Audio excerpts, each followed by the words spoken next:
apart from seeing this thing in the sky, there's also going to be 4 Jupiter-sized planets floating around at the same time. So the skies are going to look amazing.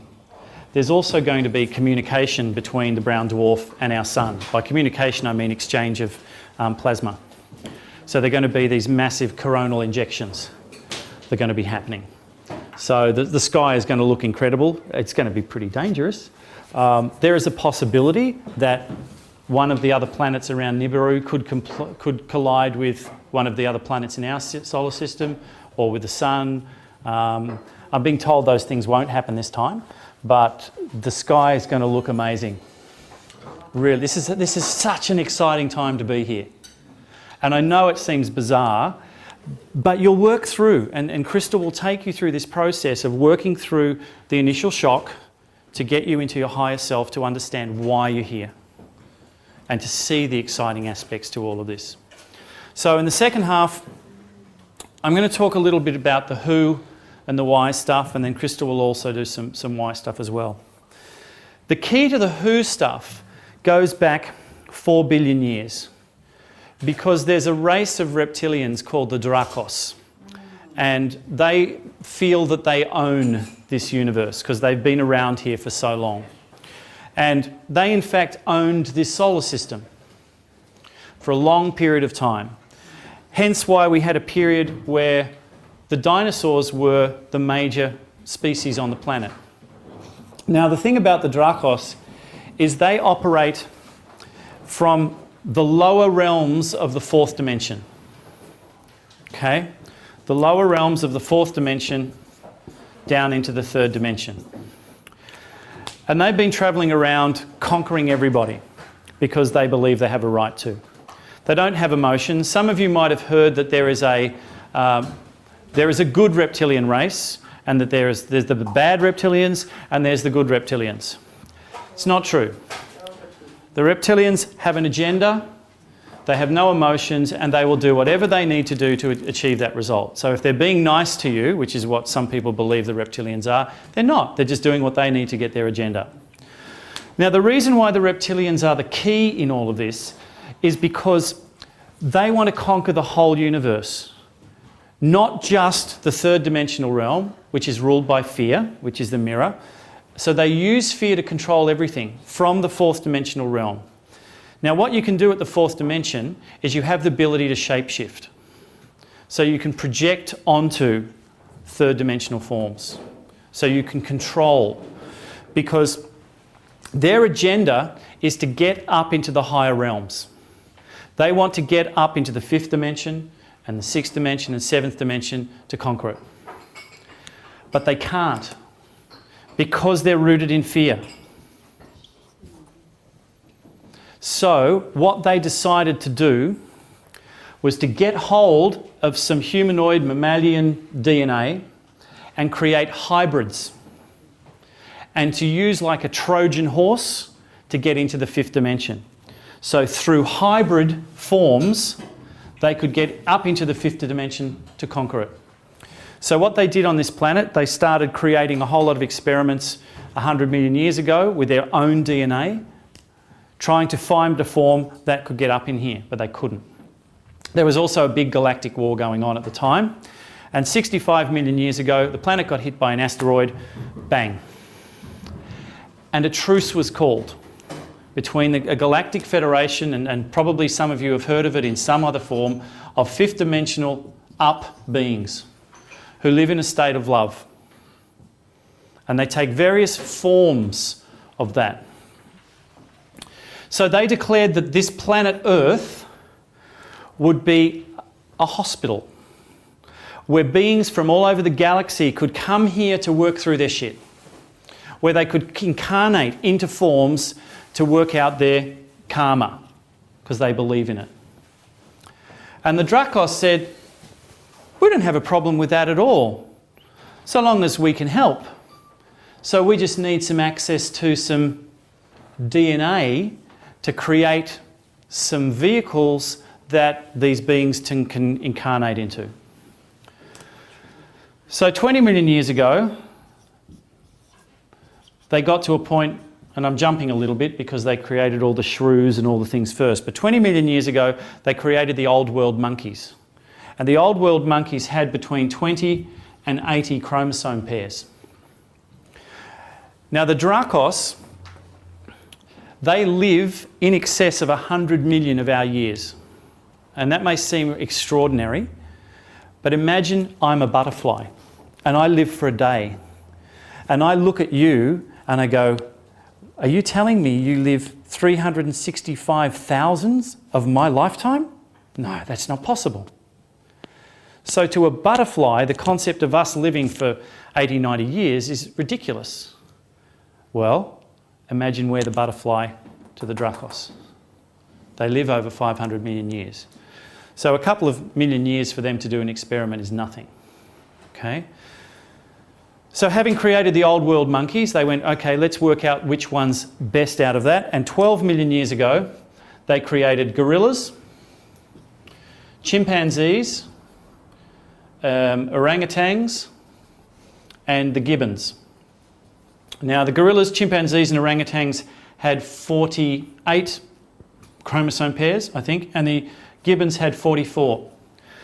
The gorillas, chimpanzees, orangutans were a bit too strong, and the gibbons were a little bit, although they had the bipedal motion, they didn't have the strength needed. So what they did was they eventually settled on 46 chromosomes as the best vehicle to do that. Australopithecus, Peking man, Neanderthal man, Cro-Magnon man. Now the interesting thing about Neanderthal man is Neanderthals had a brain capacity twice as big as ours. And the anthropologists will tell you that they were so stupid they died out. Doesn't quite resonate with me. But what does resonate with me is if a Neanderthal is twice as smart as we are, then they would have been a threat to the Dracos. So they went, oh, we won't have that experiment. That went the wrong way. Don't want them too smart. Got to be able to control them. So they created, eventually, Homo sapiens.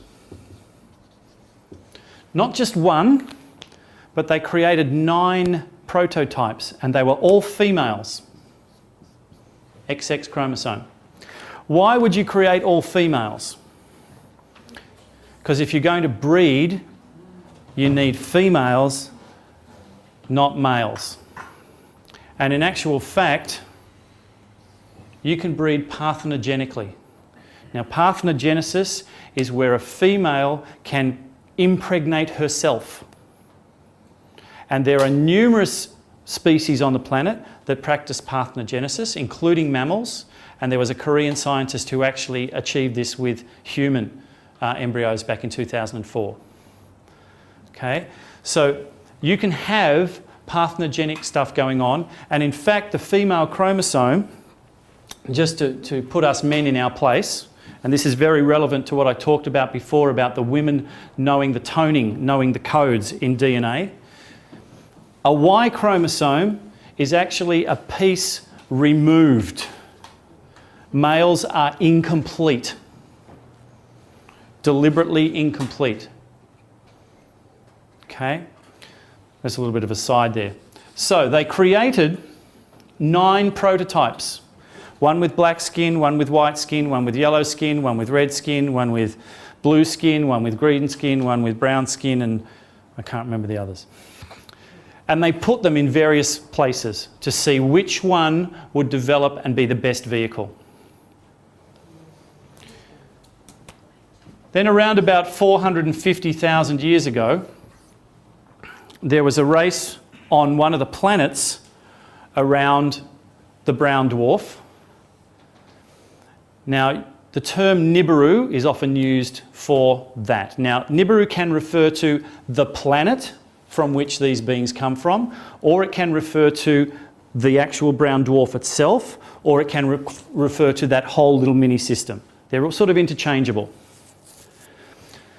The race that was on this planet came to the Earth 450 million years ago, and the Dracos said to them, we're quite happy for you to come onto this planet to mine your gold and do whatever you want, but we want some of your DNA. Not a problem. So they then genetically engineered the man as we know it now, and they used them to mine gold. And the Dracos were quite happy for this to go along.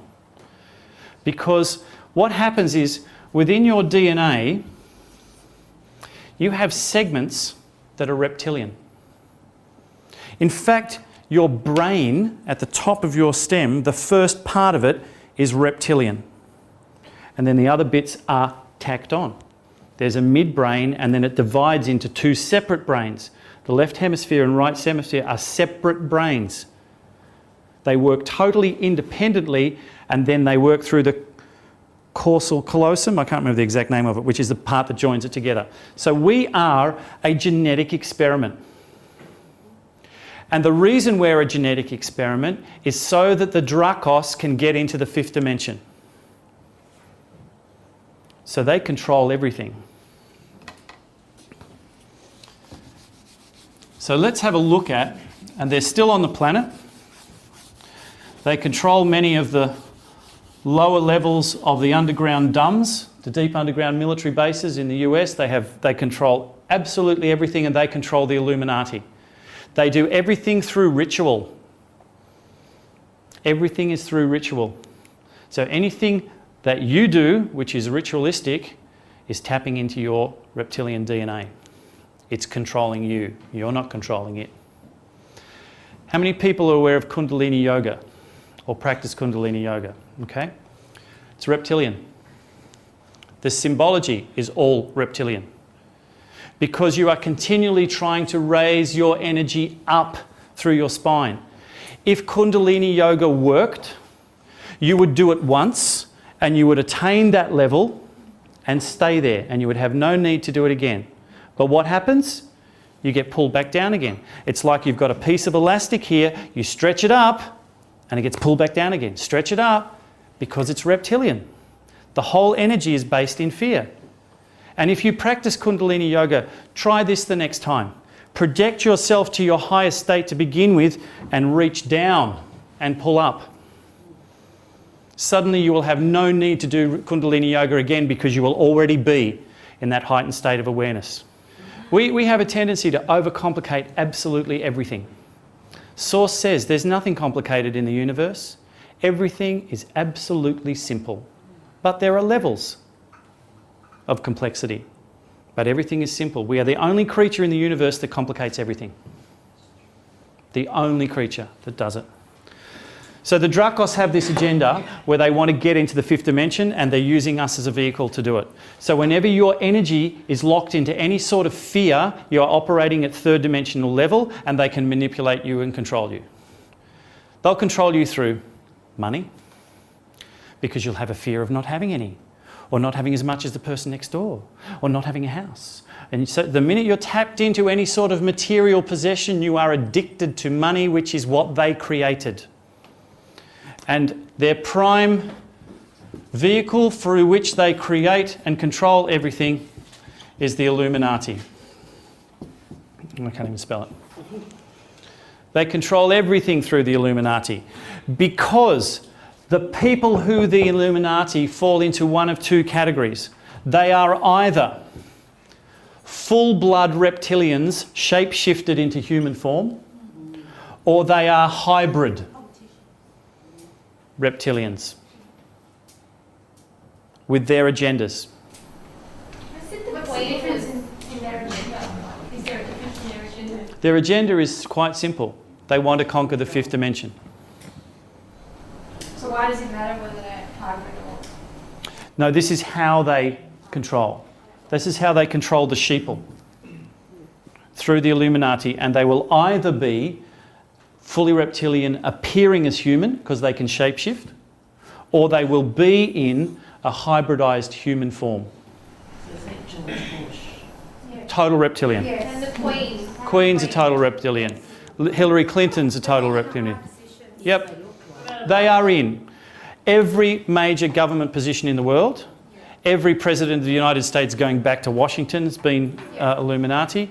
They are also controlling all of the major religions of the world. Aren't they the Masons as well? It's a subgroup. Same Freemasons. Yep.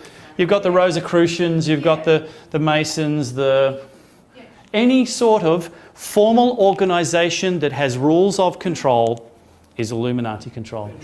Yeah. Have you ever had any personal experiences which confirm all of this? Your experience? Have you walked around the world? Everything's controlled with rules and regulations. Have I met reptilians in this life? No. That doesn't mean that I'm not meant to. But I've spoken to many people who have. Many people who have. But Crystal, we'll get Crystal to tell you about her experiences when we were in a past life in Egypt, about what was happening to the priestesses in the temples. You mentioned all the presidents were all Illuminati. Where does Kennedy fit into all this? Because he was trying to expose certain things which he got illuminated Yep. Kennedy's father was Illuminati.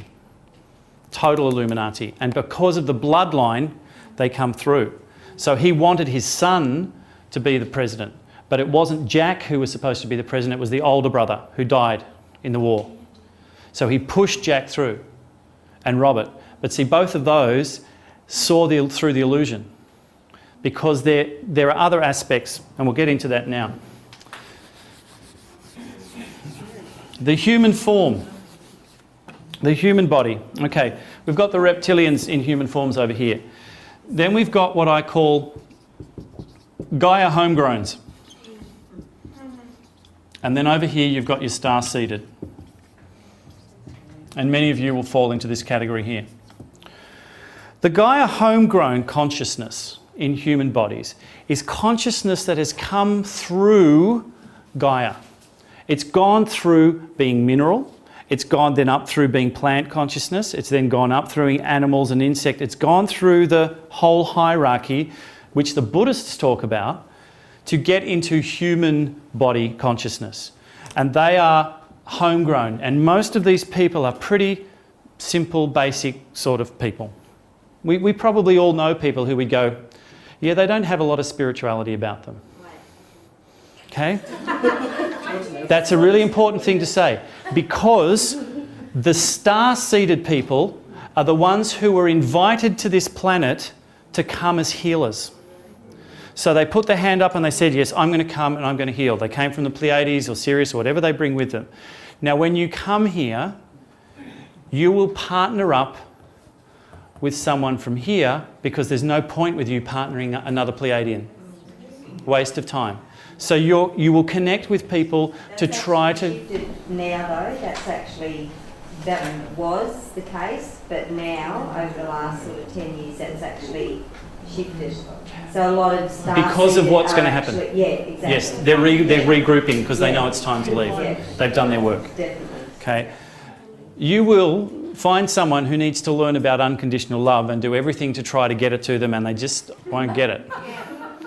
So then you move on, you find another one. So, well, I'll try and find another one. And that's exactly what the healers do, whatever it is you do. And that's why you've chosen to come here. Would a healer ever attempt to heal a reptilian or a hybrid of reptilians? Or do they Look, no. From the people I've spoken to, they have a knee-jerk reaction to them straight away and they don't have anything to do with them. Because you can't heal these people. They have...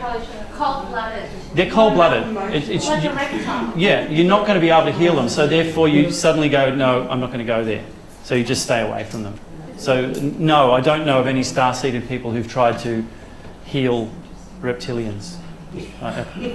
Did those people mentioned in the book, an old ancient book, The Keys of Enoch, these star-seeded people? Oh, look, you get them referred to left, right and centre Okay. in all of the ancient religions. Now I've got a placement for them, yeah. Yeah.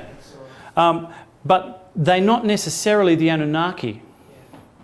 Okay? There are people in this room that come from different star seeds who have come here to help. And here's the interesting thing. There are a lot of light workers who are praying, doing a lot of spiritual work to prevent these earth changes from happening. Okay? Not allowed to. You're not allowed to. You are not allowed to interfere with the free will of Gaia. The light workers who are doing that are caught up in their own ego. I'm the brilliant doctor who can heal all. Okay? Let's say all the life forms consciousnesses on Gaia. Amoebas, ants, fish, birds, animals, you name it. Add them all up. Now put the human consciousness in. Where do we fall? Nowhere. We're less than 0.00001% of the consciousness on this planet. And in terms of Gaia, an ant has as much of a vote as a human, as a life force. So Gaia and all of the life forces on this planet saw a half a dozen cells deciding they were going to do their own thing. What do we call that? We call that cancer. And we get rid of it because it's detrimental.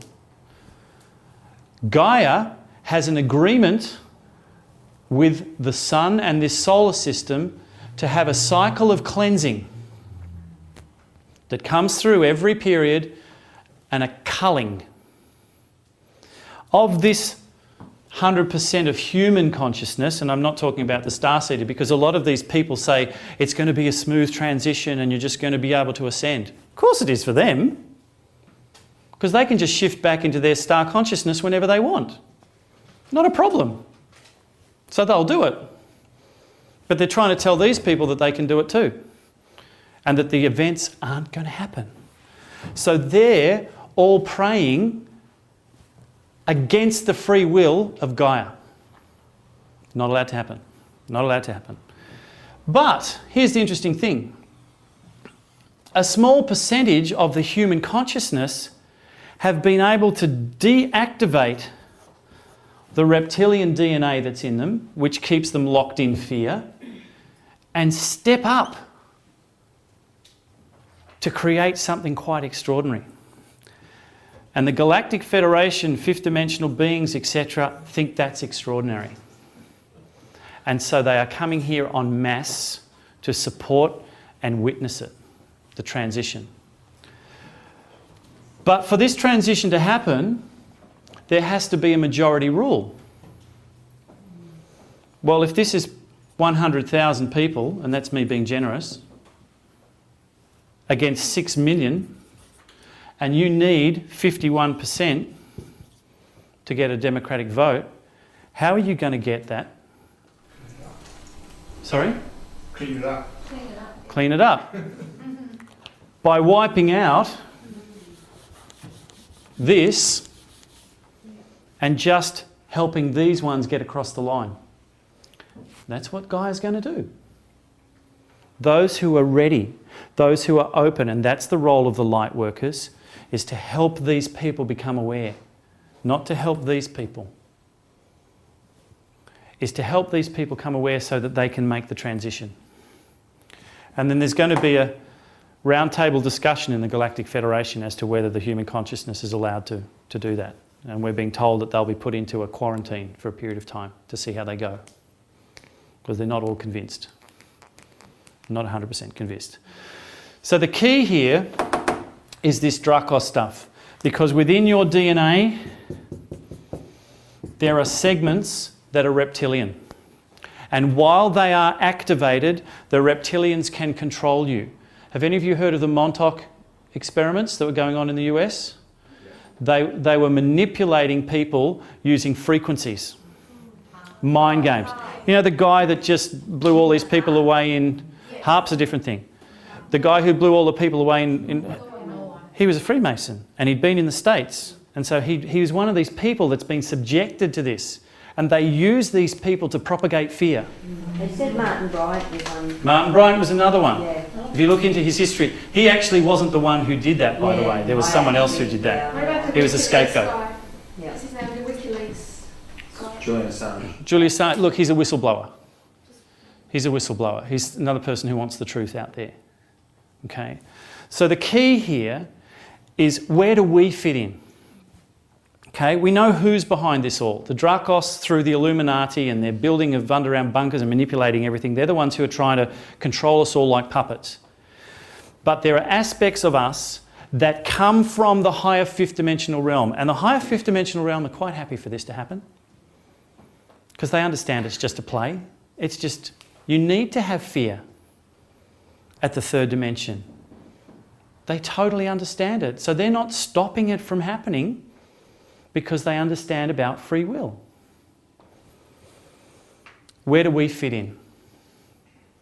And that's where I'm going to bring Crystal in here, because we have to be able to deactivate all of our reptilian stuff and make sure that all of our other bits are fully switched on.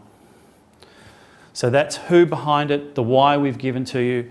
So I'm now going to ask Crystal to come in, and she's going to take you through the spiritual aspects of it, so that you get a full thing, not just the physical stuff. I've given you sort of the stuff that everyone's going to want the proof for. Okay? Now we're going into the stuff that you can't prove because it's in your heart. So I shall hand you over to Crystal. As you know, my name is Crystal, and I'm going to briefly talk to you about my journey, just very briefly.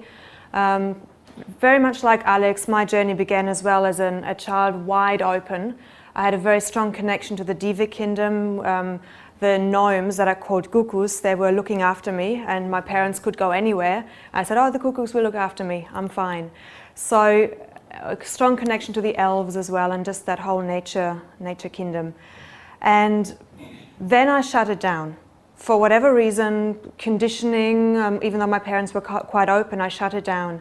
And went into full-on masculine ways of needing to achieve things. So because I'd been taught or conditioned that if I'm a good girl, if I'm achieving things, I'm going to be rewarded and I'm going to get love. So my way of thinking that I'm going to get love was to get approval in the world, was to become a high achiever. So I did a lot of things, and you name it, I've been always incredibly busy, completely buying into the masculine world, which I call it, because these are masculine principles, competition, the need to prove ourselves, because what's behind it is fear. And if you remember what Alex was talking about in the very beginning, he drew the circle, this being source, this being all love, and then he drew this circle here. In order to experience himself, Source needed to create the absence of himself, which is fear. Did you talk about the three? No? Okay. So if we're just love, if we're just in a state of love, which is our natural state, how do we know what it is? How do we experience it as anything but? Because if we're like ill, now if we're always healthy, we don't know what it means to be ill. We don't appreciate what we have in our health. So it's the same with this, it's the same with love. If we don't know anything else, how can we appreciate ourselves as being love? So we choose to go into this third dimensional illusion of duality to experience all the emotions that we have, and all the facets of fear and all the facets of love. And that's what I bought into, completely and utterly, until I realized that wasn't getting me anywhere. I was being all things to all people, trying very hard, but really wasn't happy inside of here. So then I realized this is where I needed to get back to. I needed to simplify my life. I needed to stop needing to be liked. And I just needed to just speak my truth and be who I am. So I experienced the fear, and now it was about me getting back into the love state. And this is the journey. Some people may know that there's 7 chakras, and others may know that there's 13. And the 13 are just aspects. There's 1 at the base, 2 at sacrum, 3 in the solar plexus, 1 in heart, 2 here, 3 here, and again 1. And the 3 here is what I'm going to talk about, because we can all know, first we know things, then we experience things in order to have an awareness of things. So here we're just all knowing. It's the intellectual understanding, the intellectual knowing, and a lot of people I know are doing what's called spiritual intellect, have their spirituality in their head. And I was one of them. I knew everything, I understood everything, but I hadn't experienced it. So this is where I'm now going back into and helping other women also to, or generally everybody, to get back into that feminine, which is what we need at this point. It's the women who need to now step forward to embracing their feminine essence, their being in heart, and creating communities where we can work together as a collective so that we can prepare for those changes. Because look where patriarchal society has gotten us. And this is nothing against men or advocating females or not putting men down. It's simply a fact. The masculine aspect within all of us is fear-based. So we need to prove things. We need to be out there for ourselves. The feminine knows that there is inclusion and every perspective is valid. And so the three aspects is the seeing something, then it's an experience of it, and in order for us then to know it, to fully have an awareness of it. So I use my crystal to demonstrate that. Each one, our human perspective is one side of the crystal. This is, I can't see what you can see there. So I might say, well, mine is really smooth. And you say, no, it's ruffled. And so we each see something different. But it's all part of the same truth. Because if we shift our perspective to that highest point here, all is true. And this goes very much about, the reaction to the events that Alex was talking about that are to come. We all have filters through which we hear what is being presented to us. Some will say, the majority of the population is in denial about it. I'm saying, I don't have time for this crap. My life is going well, thank you very much. I'm too busy. I don't want to talk about it. Others say, well, at least I have an awareness of it. If I have an awareness of it, what can we do about it? I might as well die, but at least I have an awareness. That's another filter. And then there's the people who prepare. Then there's the people like the light workers who say, well, no, we're bringing out this fear. And in bringing out this fear in people, the core fear, we're actually affecting what's going to happen because it's a cause and effect thing. So more people buying into the fear, the more people are going to be affected, and the more we're creating a bad event. That's one filter as well. Because from a different perspective, again, we could say, well, isn't it important that we understand where that we have this fear? Wouldn't we much rather know what's within us so that we can dissolve it and release it rather than pushing it under the carpet? Because if we know it, we can move through it. And that's the key. So what I want to do is I want to firstly give you an understanding of why you are here personally. Why have you chosen to incarnate at this time where all these things are going to happen? Have you chosen to incarnate to simply experience moving over into another dimension, experiencing a death that could be perhaps quite traumatic? Death, because it is an illusion as well. Or have you chosen to be here in order to prepare? Are you a leader that wants to help other people to get into their heart about this, fully aware and saying, yes, this is going to happen and this is what I choose to do? Are you somebody who's going to rebuild? What is your role? Are you somebody who's simply going to hold space? Simply holding love, being the eye in the storm, that silence in the storm where everything around is going haywire. Are you somebody who's going to look after the children because they need to stay innocent? Are you somebody who's a very practical guy, who's like a masculine, who says, right, I'm going to rebuild. This is what we've got to do. We've got to dig a bunker. We've got to have concrete above us. This is what we've got to do. What is your role? So I'm going to guide you through a meditation where you're going to get in touch with your higher self and perhaps remember what that role is for you. Because the key throughout all of this is that we are going through the 5 stages of grieving in one way or another with this. And are you familiar with the 5 stages? No. I'll just briefly run you through them. So firstly, there's the denial. This can't happen. This is far too big, this is crazy, what's he talking about? This can't happen, this is too big. Denial. Then comes the anger. And in one of our lectures, we had a lady who initially wrote on the website. Actually, I'll talk to you through them first. So there's denial, anger, bargaining, depression, and acceptance.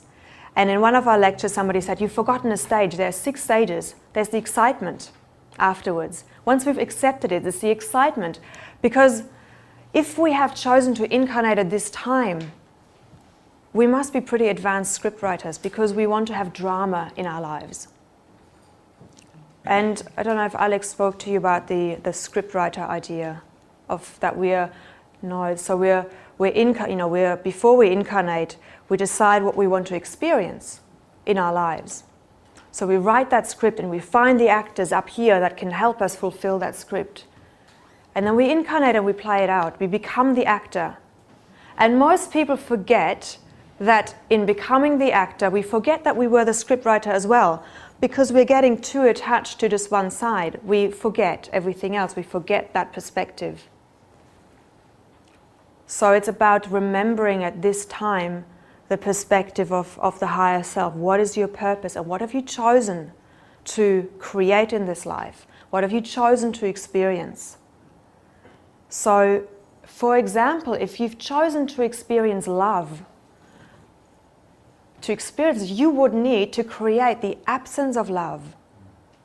So what you would incarnate in would be a family where there might be a lot of domestic violence, sexual abuse, just anything that is anything but love. Or joy, similar thing, or you want to experience health. So you incarnated into a body that's very ill. And the problem is, or the challenge is that we attach to those things. So once we've been sexually abused, once we've had traumas happening in our lives, once we've felt rejected, we attach to those emotions and we project them forward into the future. And so we almost anticipate that that's going to happen again, right? Because that's what our past experience was. So the key is to not attach, because only then, and by knowing what the purpose is, by going back to that higher perspective, can we then remember for what purpose we chose to experience those things. So the more ups and downs you have in your life, the more advanced the soul you are, the more advanced the scriptwriter you are. There was a lady in one of the seminars and she put on Alex's website an attack of, I need some proof, what you're saying is outrageous, where's your evidence? This was before the lecture, so there was her denial, first stage. After the lecture, she wrote another email. Thank you for ruining my life. Thanks very much for the awareness you've given me. This is all crap. I had a perfectly beautiful life and now I've got all this awareness and going around in my head. Thanks very much. Anger. I don't know about her bargaining stage, but on the way home she also said that she cried. On the way home from the lecture, she was in her car going to a birthday party of her grandson crying. I've got all this awareness now. What am I going to do with it? How can I be happy for him? Depression. And that's a good thing. These emotions, because we've come here to have these emotions, to experience what it feels like, to have this variety.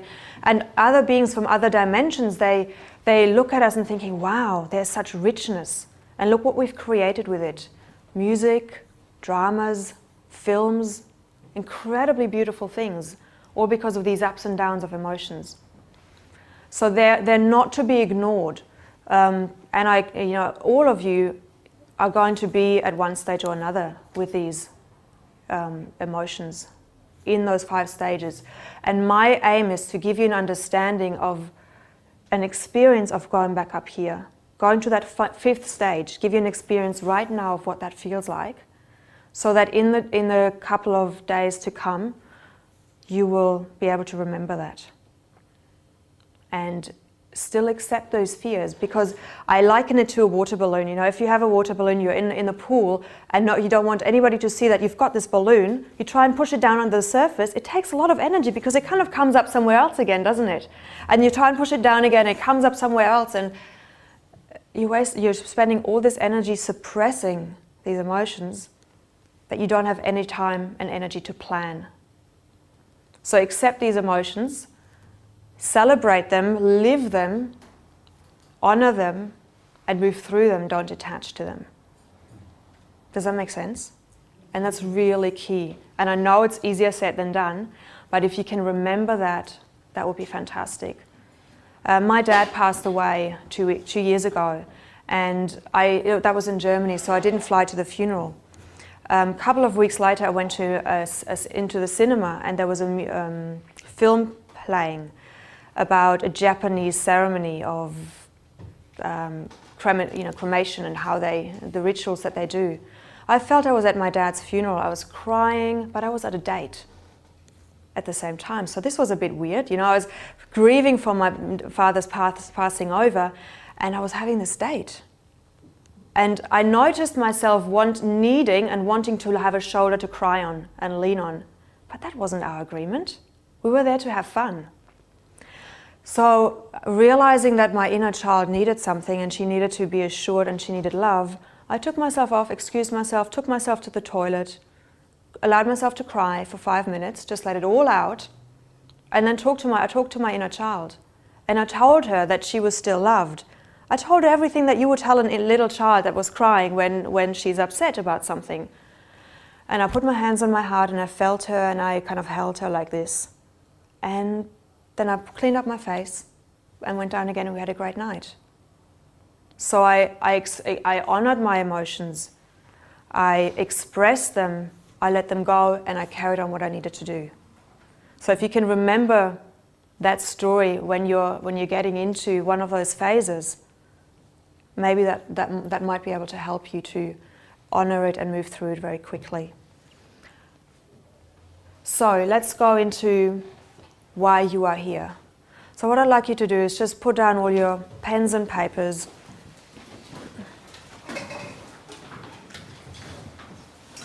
So just put your hands not open like you would normally in a meditation, but downwards, because it's like you're giving yourself the energy. This is all about you. The receiving, just trust that the receiving will still come into you and through your hands into your body. So I'd just like you to close your eyes and focus on your breathing. Feeling your body on the chair and your feet on the floor.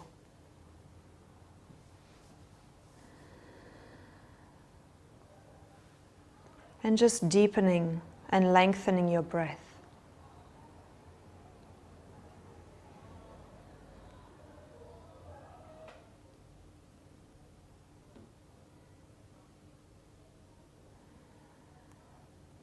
I just want you to imagine to open the soles of your feet and connecting your energy to the heart of the earth, to the heart of Mother Gaia. Whatever you visualize in the heart of the center of the earth to be.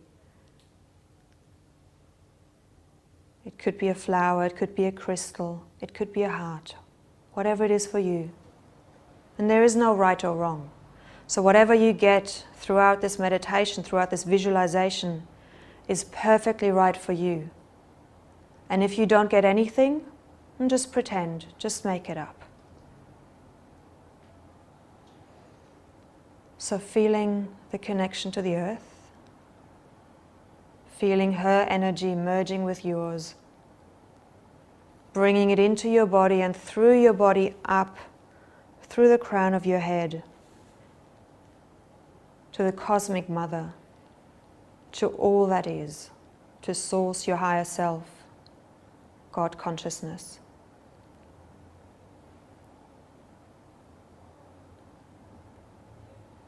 And just feeling that sense of oneness, connecting above and below, expanding, opening your heart, being fully present in the now.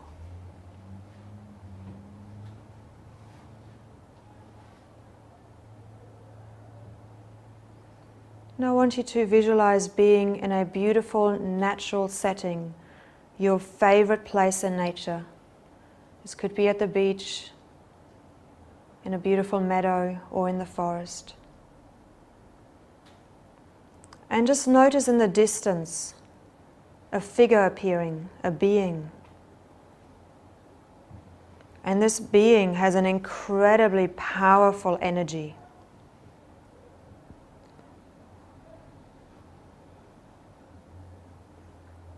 Just notice her or his walk and the qualities that this being has.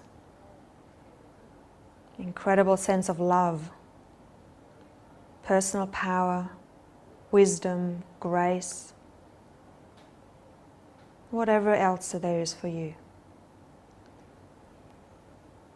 And just watch this being approaching you, coming closer and closer.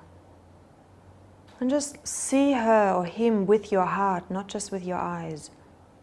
Feel this being as it approaches you.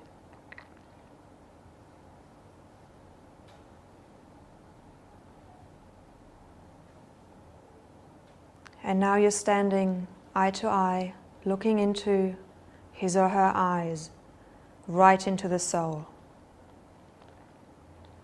And this being has a message for you. And it's whispering in your ear why you are here right now, why you have chosen to incarnate at this point in time. What is your purpose? Are you here to prepare for the shift? Are you here to rebuild after? Or are you here to observe it from outer space?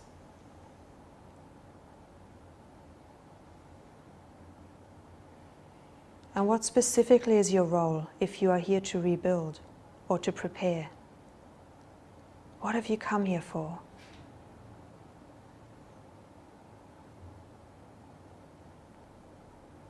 And now thank the being. Maybe he or she has given you words, maybe just a feeling, whatever it is perfectly perfect. And just give him or her a big embrace. Connecting your hearts, merging, becoming one.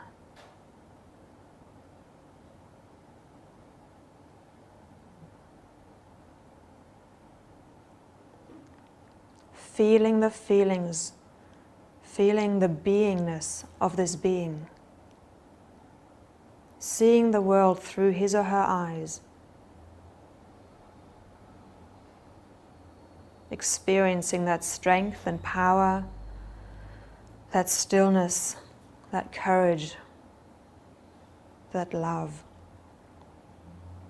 and whatever else there is for you. Being one.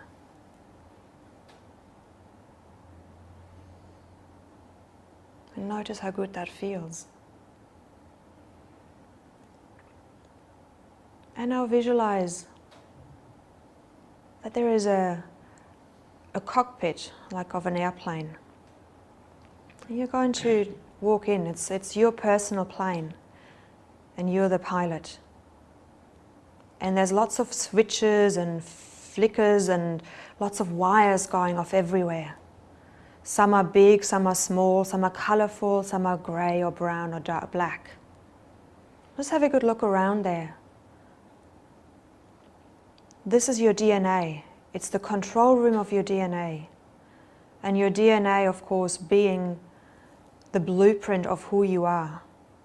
It's got recorded in it all of your life's experiences, all of your ancestors' lives' experiences, and all the experiences you've had in alternate or past lives.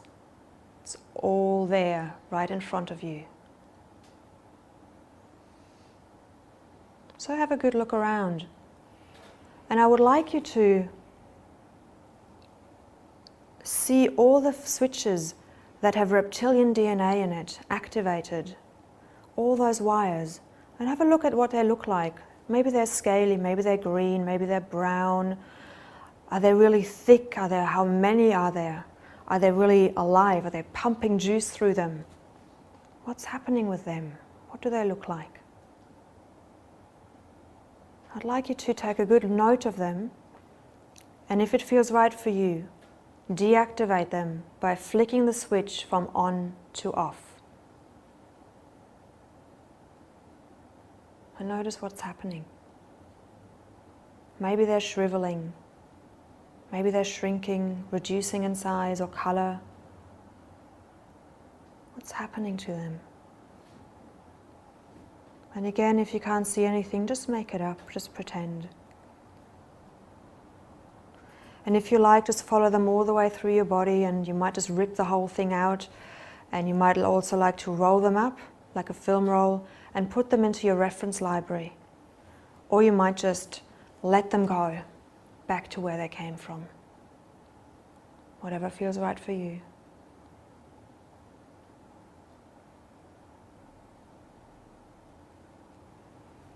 When you've done that, just have another look at your control panel. See if there are any hiding wires that maybe you haven't seen at first glance. Sometimes they can be very sneaky. Just see if there are any of those or any other things that you would like to flick off. Fear, need to control, need to be attached to emotions, anger, depression. Just go ahead and flick those switches off. And notice how it changes. Notice how suddenly there's more room because they're shrinking and shriveling, and you're taking them out and either storing them in the library or just letting them go into the ether, away, back to where they came from. Because you have experienced what it feels like to live with that fear, and now is the time to let that go.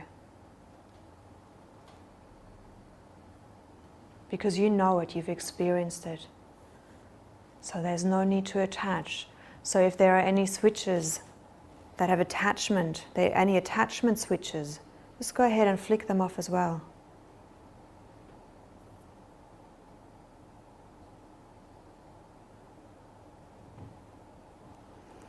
And know that you can come back there anytime. And now for the exciting part.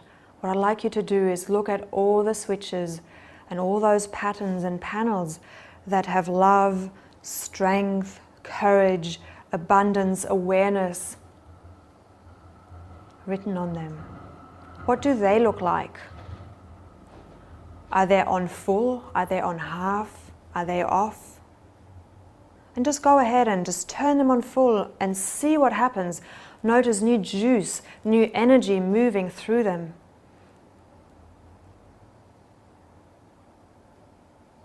Taking up all the spaces that you've cleared.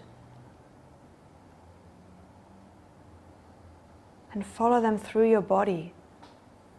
And notice what they're doing. There might be tingling, there might be an opening, an expansion.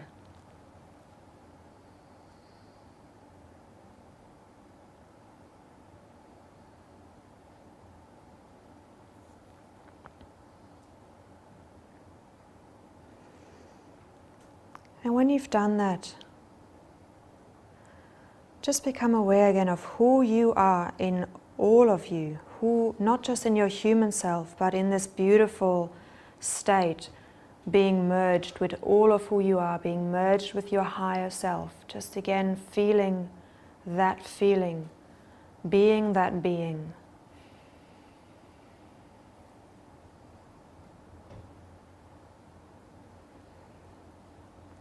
And allowing it to just expand in your being, using the breath to do this, fully connecting with that.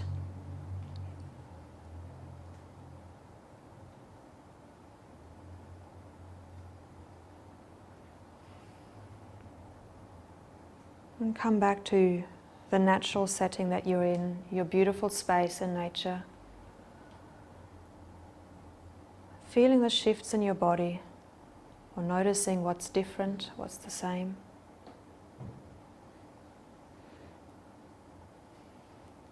And then becoming aware of being in this room, staying connected to all of who you are. Maybe wriggling your toes and your feet and your hands, having a bit of a stretch, and in your own time, opening your eyes.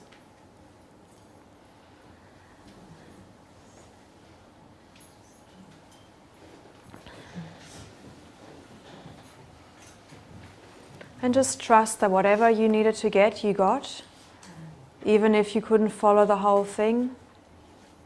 And how are you feeling now? Did some of you feel a shift or more clarity?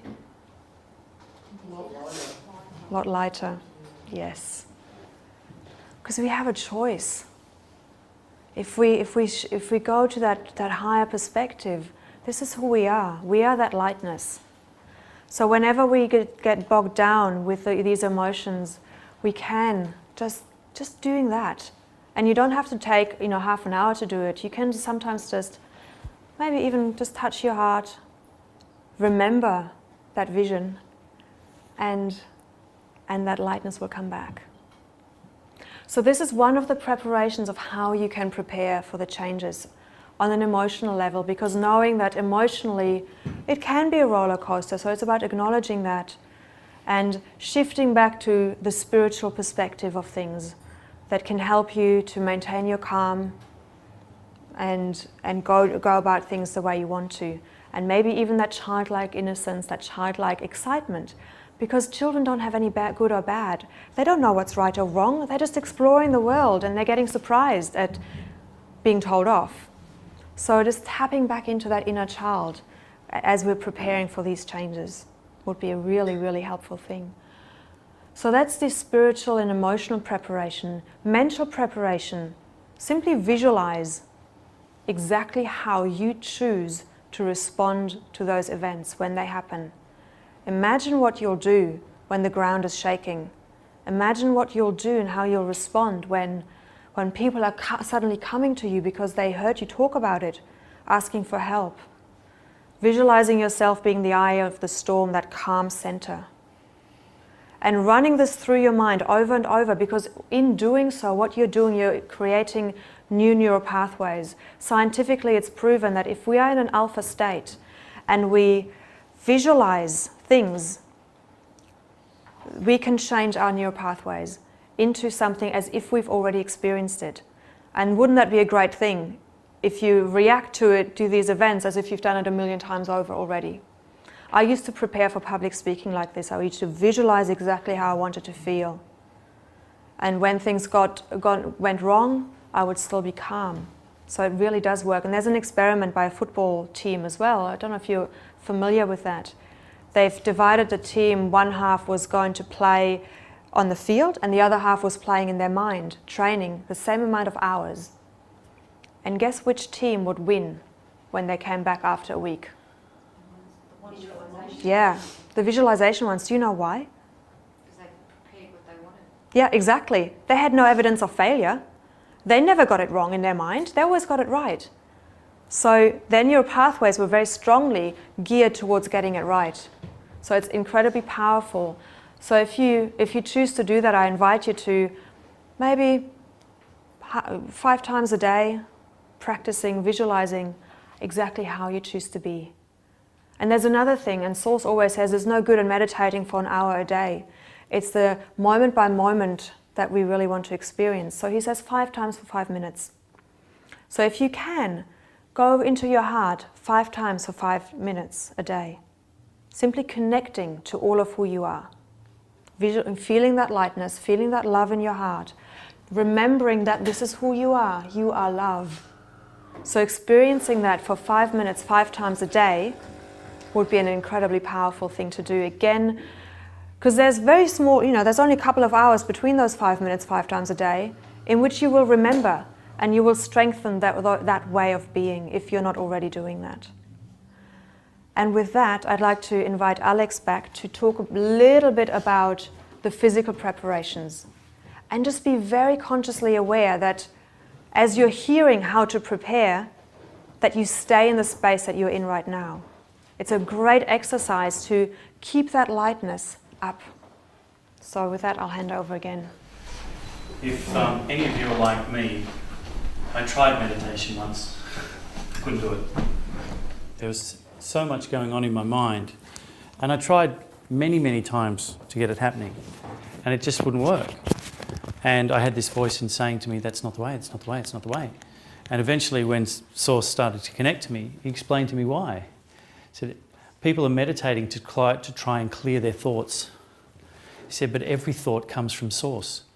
So when they're trying to clear their mind, they're then trying to fill it with thoughts from source, from God.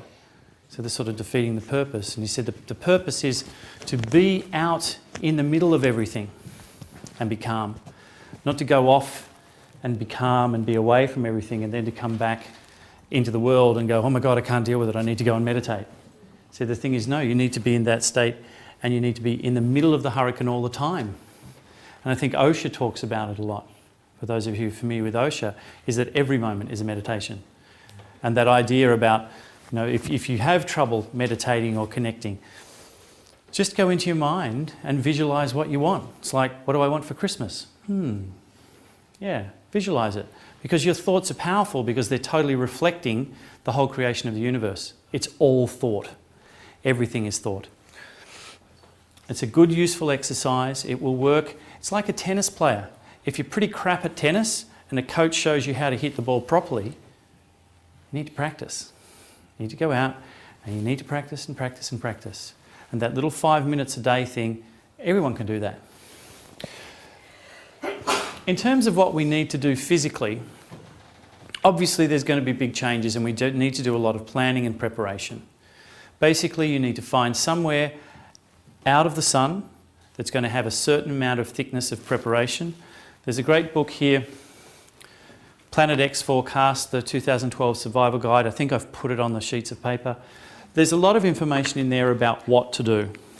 Some of the information about, this was written in 2007, and the information about Nibiru is not quite correct in terms of its orbit and the timings and everything, but certainly in terms of the preparations, and it's got a lot of information that comes from the Kolkin Bible and the Egyptians backing it up.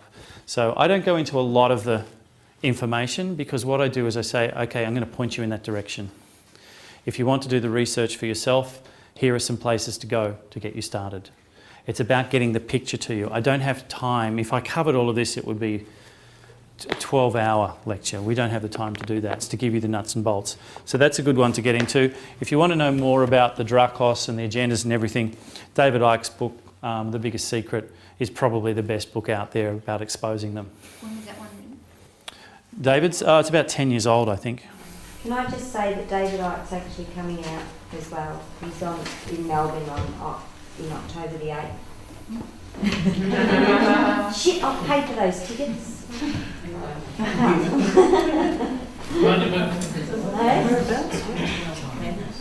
So in terms of the planning, yes, you need to find a safe place. It needs to be somewhere away from the coast. Melbourne will be underwater before there anyway because of the tidal flooding and everything. But you need to get away from the coast. You're going to need to find somewhere where you can store ahead of schedule at least 6 months' supply of drinking water, bottled drinking water. You can't rely on streams or underground artesian springs or something like that because the artesian spring may well be polluted by the acid rain. So you can't rely on that. If you have it as a bonus, fantastic. You're going to need at least 6 months' supply of food, and you can find these lists on the web. The Mormons apparently have a fantastic one. You're going to need simple things like firewood because there's going to be no fuel to burn. All the trees will have been burnt down. So you need to store firewood. You need warm clothing. You need basic vitamins and medicines and all those sorts of things. You're going to need seeds to plant afterwards. And those seeds are going to have to be very highly tolerant in terms of acidic soils. Or you're going to need to have something, what did they say the other night? A dolomite, which will correct the balance of the soil again. Lots of things you're going to need. There's going to be a bit of a nuclear winter for a time afterwards because of all of the ash that's up in the clouds and everything. It'll take a while to settle back down again. But it's like a testing period for us to get through that 8 or 9 months so that the culling makes sure that those of us who are truly understanding why we're here go through. Okay? We've covered a lot of territory tonight.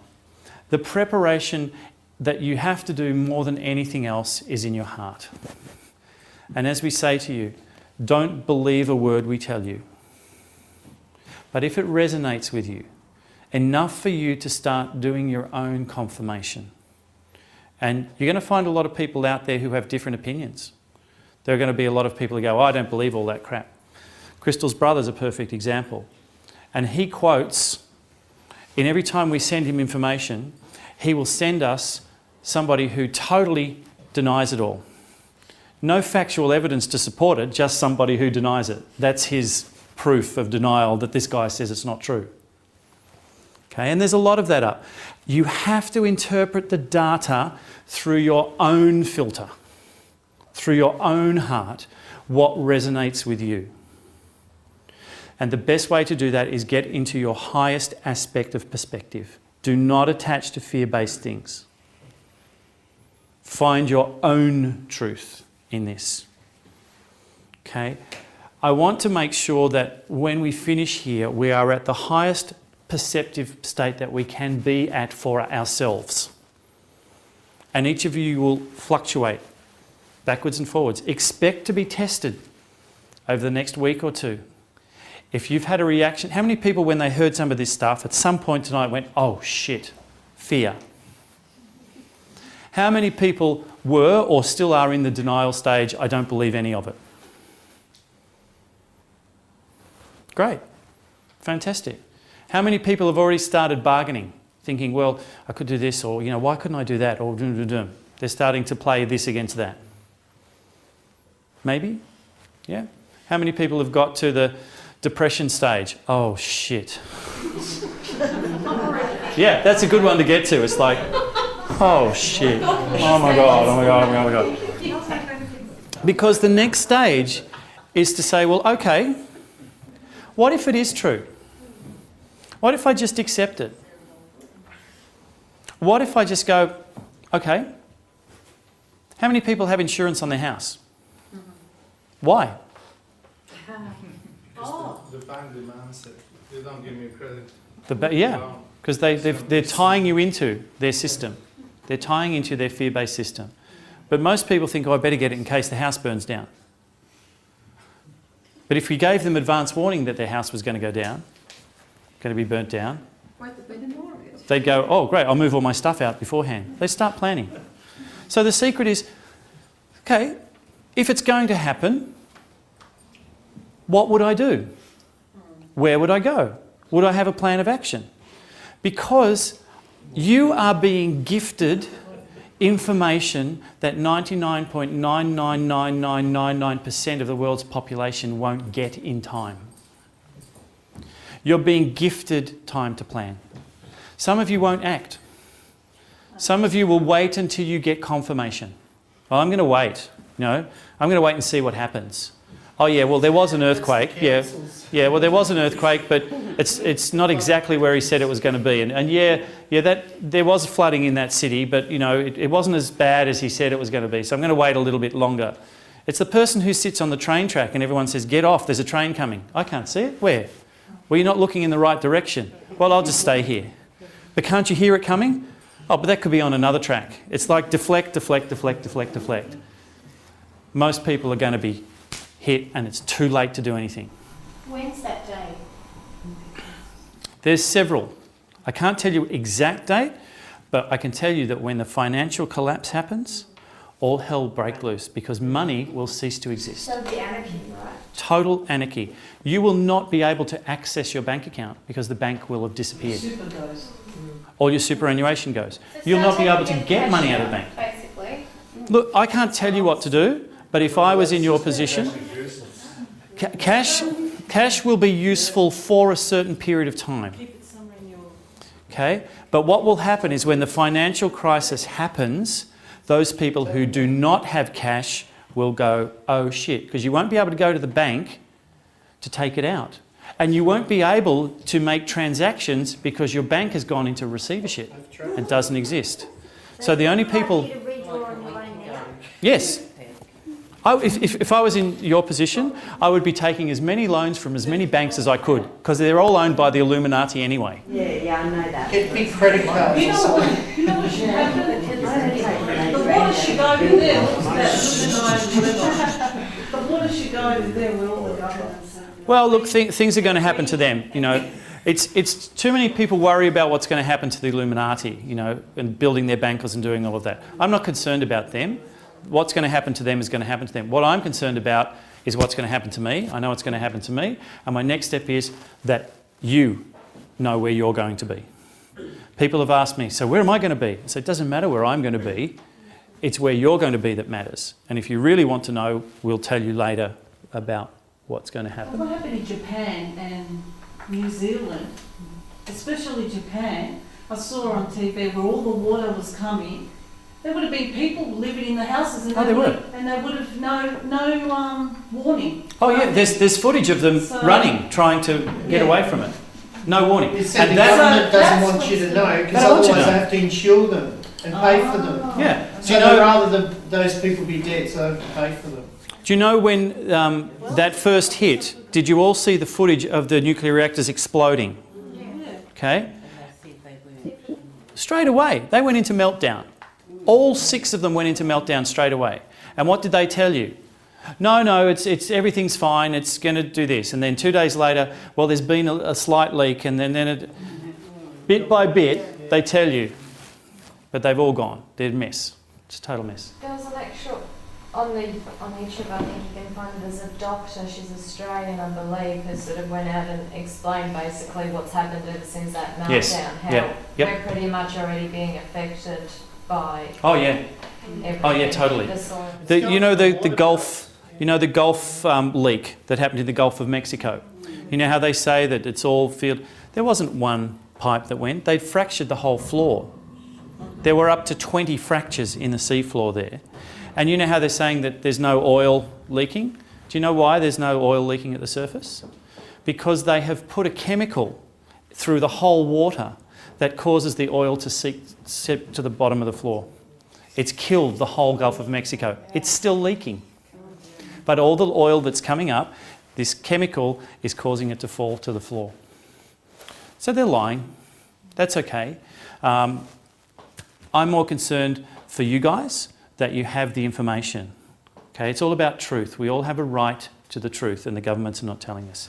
There's a group called 2012australia.com.au. You can contact them. They are preparing. They were originally working on the December 2012 date, and we've passed on the information to them, and they're having a massive rethink because they're having to accelerate everything. There are survival groups. We're going to put together an email list, and those of you who want to be on it can form a group, and you can work as a community if you want to plan now, and it's the best way to do it.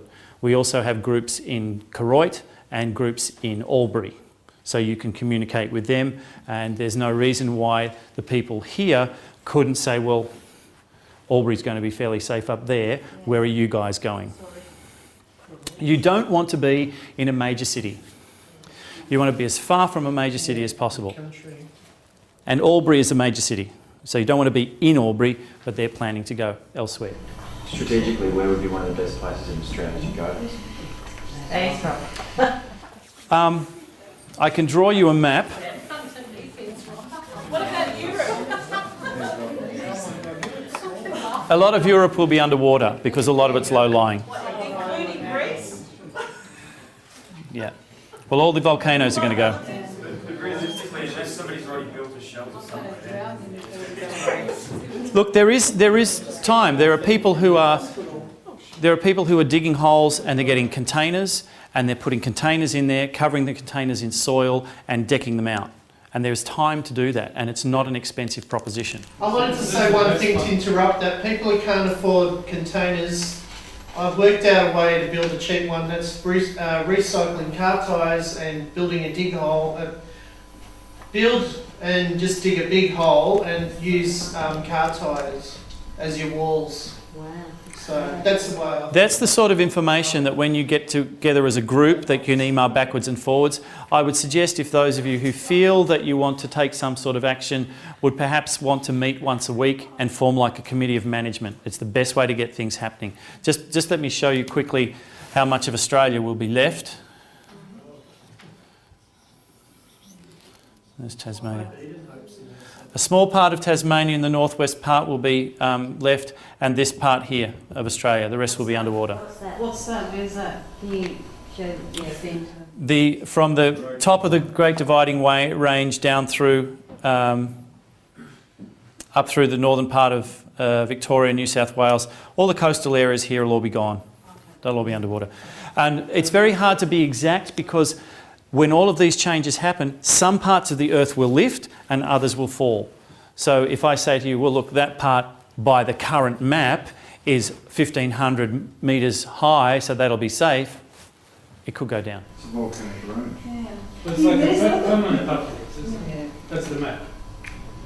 For the next. That's There will be some slight movement as it all settles down, but the map is going to totally change. It'll be upside down and continents will have shifted here, there and everywhere and stuff will have lifted. It's going to be very different. Hang on, just one time. Antarctica all the ice will go from it and it'll come into a more temperate zone. That's what they said at Melbourne University years ago about Antarctica, Yeah. about Melbourne. Yeah, so there's lots of changes. It's quite fascinating. I've been in South America a few months ago, and it's a lot of people buying land around Patagonia. But about a lot of people with a lot of money buying a lot of land and bringing everyone around. If you want to know the safest place to be, buy land next to the Denver airport, because that's where Queen Elizabeth's buying land. Denver Airport? Denver airport's a mile high and they've got a huge, massive underground base underneath the whole airport. Just wanted to mention one thing as well. The question of money came up, and some people don't have money but they have time. Other people have money to buy something but don't have the time to do anything with it. So this is where the community comes in. This is where we need to shift our perspective, our thinking, and really work together and see, okay, here's the group of people that really want to do something. What skills do you have? What resources do you have? And really getting together in that way, working as a whole. It's service to others, not service to self. So people with no money have other valuable tools that they can offer the community. So let me just tie up the money because it was left a bit open-ended. The banks will totally collapse. All financial systems will collapse. You will not be able to get money out of an account, nor will you be able to pay any bills from an account. Okay? This is part of the legislation that Obama passed after the last one, that they can't bail out any big corporations anymore. It's part of their setup. They fixed a loophole. That would include like even money that you've had there for years. Yep. Anything that is electronically stored will go. It's the beginning of September. The only thing that will be, please, the only thing that you will have will be cash money, and it will only be valuable until anarchy rules. What about telecommunication? All be going down. Mobile phones? Down. Okay, it's all going to go. All going to go. Does anyone have any other questions about anything that we've presented tonight? If the financial meltdown happens at the beginning of September, and they will trigger it when people start to react to what's going on. As the minute people start to get distracted and go, whoa, well, what's going on? Bang, they'll do it because they're distracting them to something that's worse. Is Greece the start of all of this? Greece, Italy, Spain. They're setting them up. No, that's the setup. They're setting it up. Yeah. They're setting it up. Yeah. And the US is the other one, because you know they're all tottering on the brink of being bankrupt. What they're doing is they're saying, oh no, we'll extend it for another 2 weeks, because they're going to extend it as long as they can until people know the truth. Yeah. Can I ask something? Yep. You said something interesting earlier. You said that the reptilians, the Draco, basically empower themselves through our fear. Yeah? And if that's the job of the Illuminati, then why are they not out there spreading fear based on this sort of stuff now? Because if they told you the truth about this, you wouldn't go to work, you wouldn't pay your bills, and anarchy would rule and they wouldn't be able to control you. Because at the moment, there is enough people that if they all stood up against the government, including the police and the army, etc., they could turn around and take charge.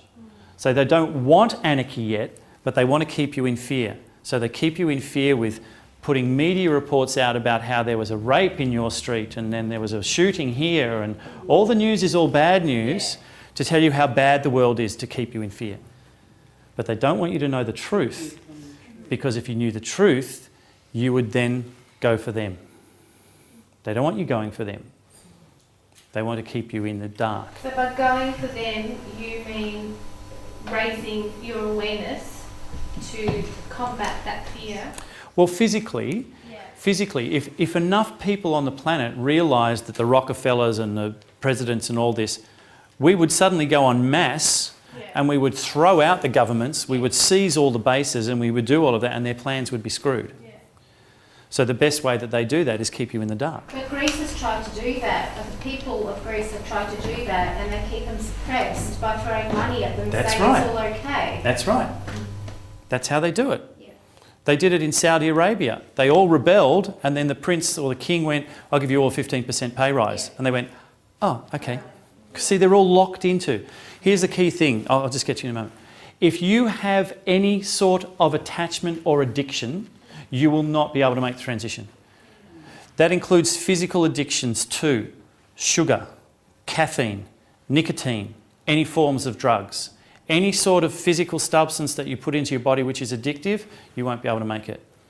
If you have any sort of emotional attachments, baggage to fears and, oh, he hurt me and any sort of emotional baggage, you won't make it. If you have any attachments to people, now that might seem really callous, but here's the thing. My beautiful boy over there, I'm not attached to. I just experience love because of him. If he shifts into another dimension and passes over at this stage, that's his choice. I'm not attached to it. But it doesn't mean I can't be in a state of love all the time.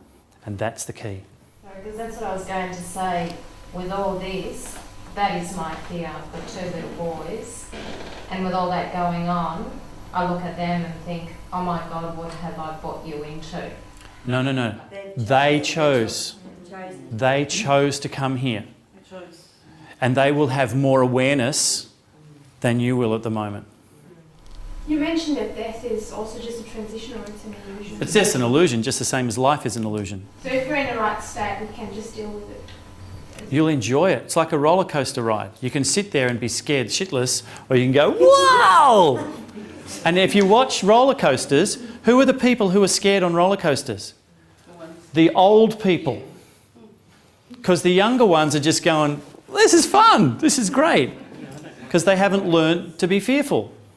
So what's the point in doing all this to protect ourselves and continuing and building bunkers and uniting when the rich, the Illuminati, will be doing exactly the same thing they've prepared, I'm sure. They have. So they're going to be on the same earth that we're going to be on, that's destroyed, but they're still going to be on it. What dimension are they operating in? You say third? Third. Where are we going to be? Same space, different energy. I can take red light and blue light and green light and shine them all into the same space. And they'll all exist in the same space at the same time. And in fact, they make white light. We're 99.99% space. There are other things going through us any second. We think, oh, this is my space. No, there's not. There's cosmic rays and other beings from other dimensions and all sorts of things going through this space. When they talk about there's going to be a hell on earth and a heaven on earth, they're right. The hell on earth is here at the 3rd dimension.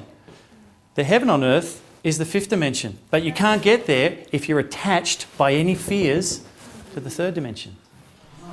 And that's the same outlook to have in terms of people that say, oh, how would you then protect your loved ones and your supplies from the people, the anarchists that are arriving on your property with a gun, if you don't allow yourself to go into a fear-based dense state? Oh, you don't have to be fear. You can just sit there and go, sorry, you had your chance to plan, bang. And you shoot them. And you shoot them. Because from a 5th dimensional perspective, you understand all you're doing is releasing them from the 3rd dimension. We're setting them free. Exactly. Are there any ex-police officers? So you won't attach any guilt to it. This is what murderers think. I'm a hero. Does anyone have any other questions relating to any aspect? Sorry, I didn't get to your question before. So there was a bit of planning a few years ago with the whole Y2K thing about the crash millennium bug. That didn't happen. I started supplying stuff. Didn't happen. So how's this going to be different? There really wasn't any evidence to support that other than the hype that was created around it. Okay? It was all media, and it was also instigated by the Illuminati as well. Okay? What's the difference between that and this? That's for you to decide, because all I'm doing is putting some data before you and saying to it, interpret it however you wish. And where do you get this information from? That's my other question. There's links on the page. All of those links will take you to a lot of So it. you don't channel this information from websites off the internet? No, the factual information that I've given tonight comes from websites, comes from NASA, comes from various things. That's why I've given those links. Some of the historical data from the Egyptians, Sumerians, etc., you can find through any links to. There's numerous books being written about translation of Egyptian history. The Kolkin Bible, I've given you those lists as well. And the channeled information I've given to you, I've told has been channeled information that's come from me. From where though? From source. From source. Part of it's channeled. From God, is that what you're Yeah, saying? well, source, yeah. From the angels or just from God? Well, source. Okay, understand with angels and higher beings, there's only oneness. So when people say that they channel Archangel Michael, for instance, or they channel Ashtar, or they channel whoever they say they're channeling, what they're actually doing is they're channeling a higher aspect of themselves, but they're not acknowledging it. They're keeping separation. One last question. Final thing, what's it called? Are they going to play any role for anybody? UFO is very important because there is going to be a UFO invasion which is totally from the Illuminati. When anarchy rules, they're going to try and bind everybody together against some other common enemy rather than themselves. So there will be a fake invasion. They already have the technology here to do that. However, the real extraterrestrials, the fifth dimensional beings, are sitting back, allowing things to unfold, and they will be taking some people off planet. That's already been arranged, and they will be coming back afterwards to assist in the rebuilding. What shall I say to all my colleagues in the city? I don't know, what do you want to say to them?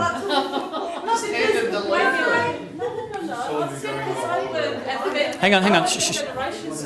Okay. Here's the thing. What we do is we mention it to people. Okay, we mention it to people. If they're curious, they will ask more questions. If they want to stick their head in the sand, we just walk away.